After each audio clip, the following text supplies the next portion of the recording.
இந்த பொண்ணை லவ் பண்ணணும்னா கட்டாயம் சர்டிபிகேட் வாங்கியிருக்கணுமாம். அதாவது இந்த பொண்ணு காலேஜ் ஃபைனல் இயர் படிச்சுட்டு வர்றா.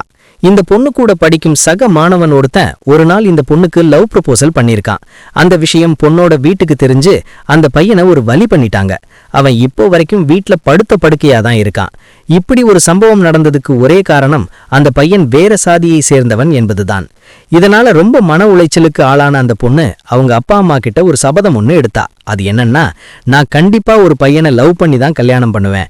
ஆனா அந்த பையன் நம்ம சாதியோ இல்ல வேற சாதியோ சேர்ந்தவனா இருக்க மாட்டான் என்றாள். இதை கேட்ட பொண்ணோட அப்பா அம்மாக்கு ஒண்ணுமே புரியல. அப்போ நீ யார கல்யாணம் பண்ண போற அப்படின்னு கேட்டாங்க. அதுக்கு அவ சொன்னா, எவன் ஒருத்தன் காஸ்ட் நோ பார் சர்டிபிகேட், அதாவது சாதி ஒரு தடை இல்லை என்ற சான்றிதழ் வச்சிருக்கானோ அவனைத்தான் நான் கல்யாணம் பண்ணிப்பேன் என்று அழுத்தமாக சொன்னாள் அவள். பெற்றோர் திகைச்சு போய் நின்னாங்க.